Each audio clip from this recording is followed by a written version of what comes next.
Good times and great music, Loving Life 103.1. Well, of course, we all know how important it is to be safe around electricity. And no one knows it more than safety leadership expert Anton Guinea, who joins us on the phone this morning. Anton, good morning to you.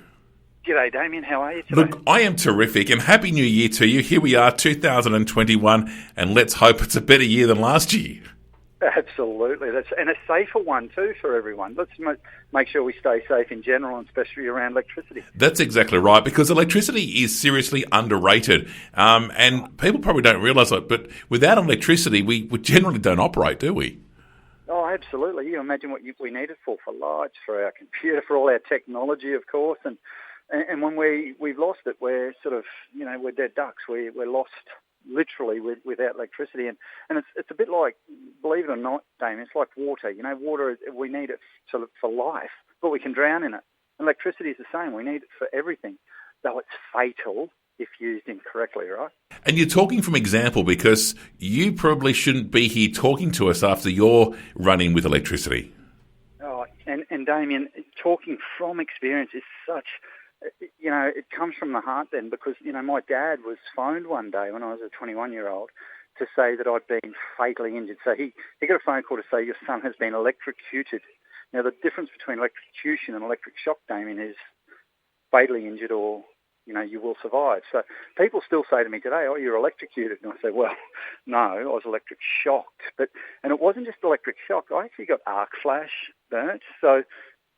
electricity is one thing, but when it explodes in your face in a switchboard, that's a whole other thing. And I got electrical burns, which put me in hospital for 5 weeks, mate, and had to have all my skin peeled off. And, I had a really, really horrible time through that period. And I couldn't use my hands for a while. I had second-degree burns to about 15% of my body.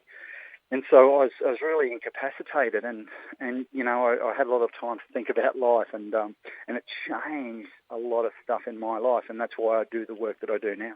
And Anton, was it something that you did wrong that got you actually electric shocked, or was it just a pure accident?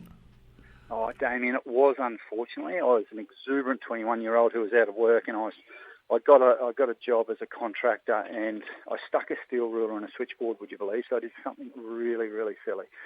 And I was, it's one of those things, Damien, where you're trying to do the right thing. So if you ask an incident survivor after it, why did you take a shortcut? Why did you do something silly? And they'll tell you it's because they were trying to help. They were trying to save time. They were trying to save money. They were trying to meet a schedule.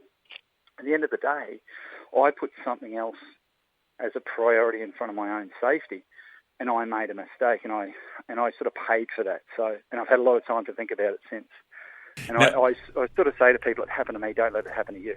And I guess that's why one of the reasons why we're talking this morning, of course, we've just had Christmas, and lots of people around the country, around the world, in fact, like to put up their Christmas lights around Christmas time, and they sometimes go over and overload power boards. And I guess we don't have to do that just at Christmas time. It's an important message all year round not to overload power boards.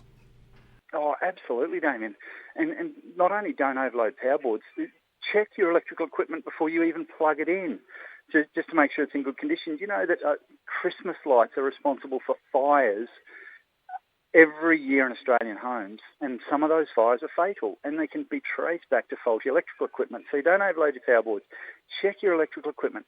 Now, another thing that can happen is that some of your faucets or your electrical tubing, piping, your mechanical or your steel work in your house can become conductive, so it can have electricity in it if you've got a fault in your house.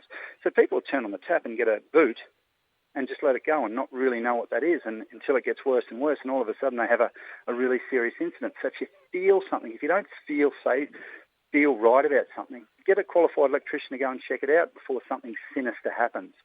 Check your power boards, check your electrical gear. Don't get unlicensed electrical work done. And please, everyone listening, Damien, don't do unlicensed electrical work. Please call a qualified electrician to do your electrical work for you. It's not worth taking the risk. And I guess the other thing is tag and test. I mean, we hear that sometimes for businesses and so forth, but it's important for people in the home as well. If you've got an old piece of equipment or you're using, electrical cable or extension cables to, try and get the tree trimmer out the front, for example, make sure that your power cords are in good nick. Absolutely.